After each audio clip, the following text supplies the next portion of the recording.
Saudara, setelah sepekan persidangan di Pengadilan Negeri Bandung, Hakim Tunggal Eman Sulaiman menyatakan proses penetapan Peggy sebagai tersangka tidak sah dan harus batal demi hukum, serta membebaskan Peggy dari tahanan.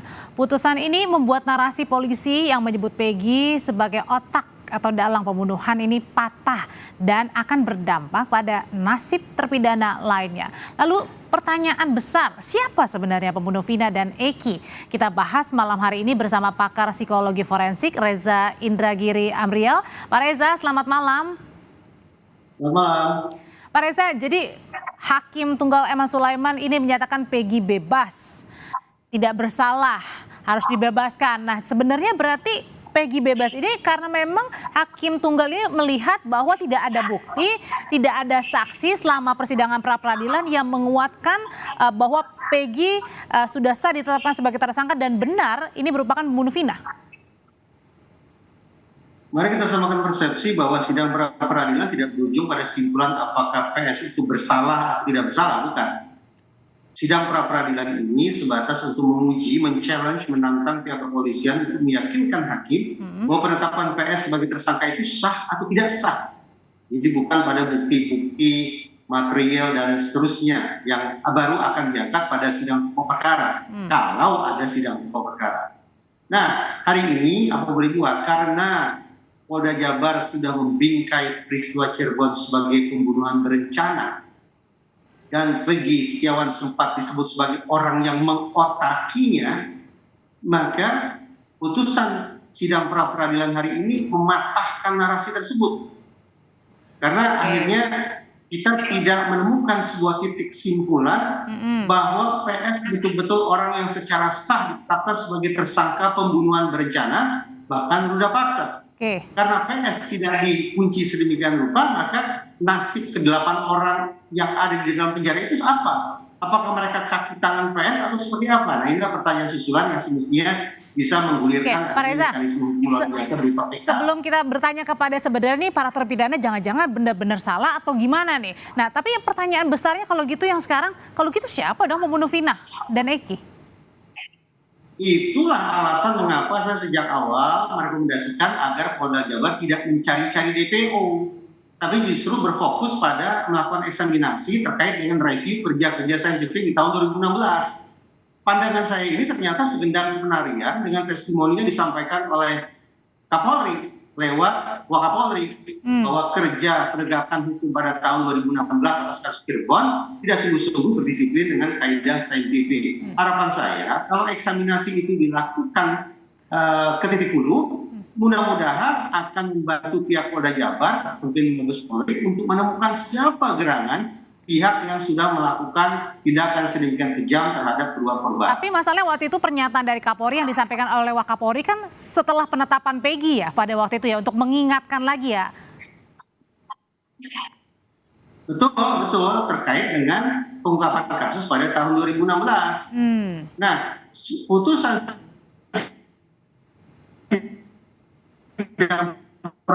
peradilan hari ini bisa saja dalam melakukan mitigasi penegakan hukum tahun 2016.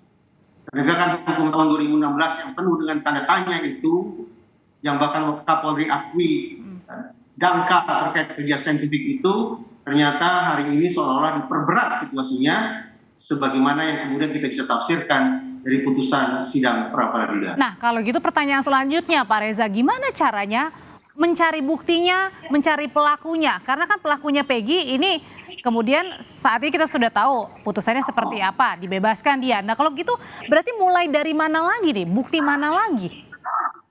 Sebelum mencari siapa pelaku yang sesungguhnya, pertanyaan yang lebih mendasar adalah apakah benar 8 orang terpidana itu adalah pelakunya? Itu pertanyaan yang paling mendasar yang justru lebih penting untuk dijawab terlebih dahulu agar kemudian tidak terkesan kita sudah memenjarakan orang yang tidak bersalah. Nah, untuk menjawab pertanyaan ini, yaitu benarkah 8 orang itu sungguh-sungguh merupakan pelaku, maka kembali kerja saintifik. Bicara tentang kerja saintifik, sejauh ini kita sebatas menyoroti tentang CCTV yang tidak dibuka, sperma yang tidak dilakukan uji DNA, serta hasil otopsi yang juga penuh dengan sorotan masyarakat. Sesungguhnya menurut saya, firasat saya mengatakan ada satu alat bukti lagi yang patut untuk diungkap Apa itu, Pak? Yaitu mari kita berangkat dari asumsi. Karena ini dibingkai sebagai kasus pembunuhan berencana, maka antar pihak, antar pelaku pasti ada komunikasi terlebih dahulu. Karena Perencanaan itu ya? bukanlah HP mereka. Siapa, dengan siapa, terkait apa, jam berapa, itu yang perlu dijawab kalau HP mereka bisa dibuka. Demikian pula, mari kita berikan sorotan terhadap almarhumah Vina dan almarhum Eki yang saya bayangkan sebagai sosok remaja yang sehat, yang aktif, yang bersosialisasi dengan baik. Dengan potret sedemikian rupa, saya bayangkan mereka juga pasti melakukan komunikasi pada malam hari itu. Ambil handphone mereka, lakukan imaging untuk mendapatkan informasi atau data serinci. Tapi masalahnya ini 8 tahun yang lalu, gimana caranya untuk melihat lagi datanya? Apalagi para terpidana juga sudah masuk penjara kan, Pak? Firasat saya mengatakan boleh jadi Polda Jabar sudah melakukan penyedotan data dari handphone para pihak. Serinci mungkin tentang siapa dengan siapa, berkomunikasi tentang apa pada jam berapa, firasat saya mengatakan itu sudah dilakukan. Nah, tinggal dicari di mana kira-kira soft copy dan juga barangkali hard copy tentang penyedotan data dari handphone seluruh pihak tersebut. Dengan kata lain, bukti elektronik yang sudah dibedah secara forensik itulah yang sungguh-sungguh saya pribadi sangat nantikan. Firasat saya juga mengatakan kalau bukti komunikasi elektronik itu dibuka secara rinci, tidak tertutup kemungkinan simpulan tentang kasus Cirebon akan berbalik 180 derajat. Dan kalau misalnya untuk sekarang nih, tadi kan kita juga nggak tahu nih, jangan-jangan terpidana yang sudah masuk penjara ataupun sudah bebas ini jangan-jangan juga tidak bersalah. Nah ini bagaimana kalau gitu, Pak Reza?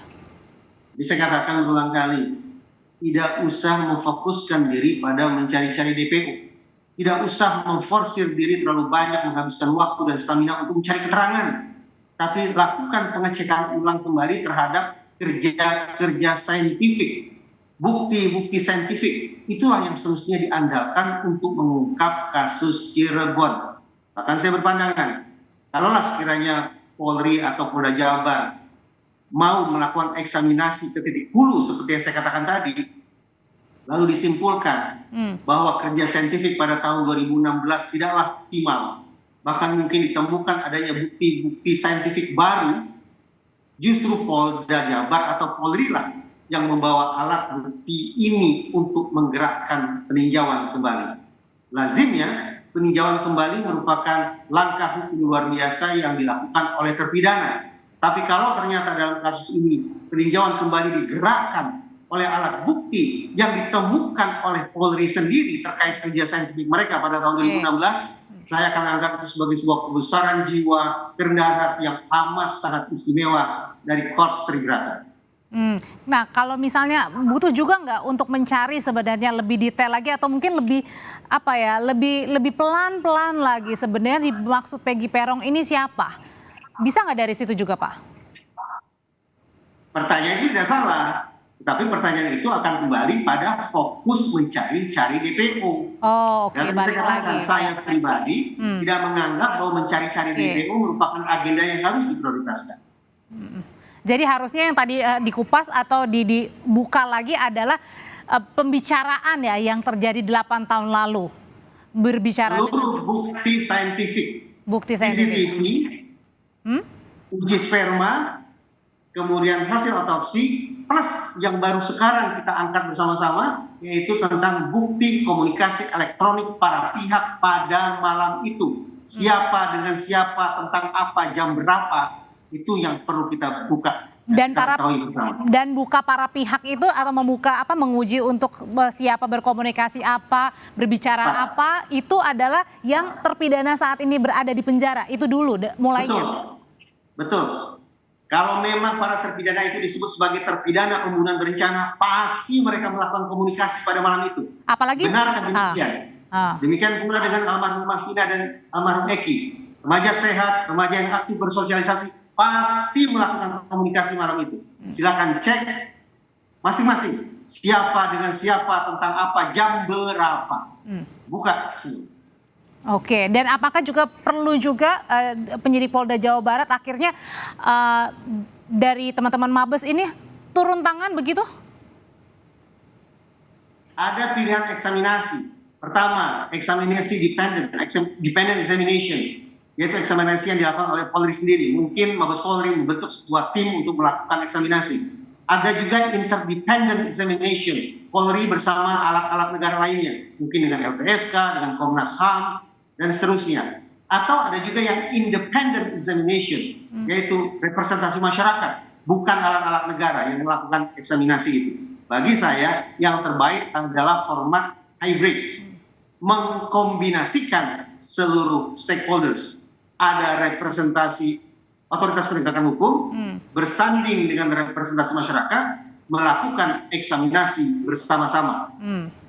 Oke, eksaminasi sarannya tadi dari Pak Reza Indragiri, dan juga yang terpenting adalah membuka kembali ya isi percakapan di antara para terpidana, berbicara apa, siapa berbuat apa, dan bagaimana di dalam terjadi pada peristiwa pembunuhan Vina dan Eki. Komunikasi kedua korban juga perlu dibuka.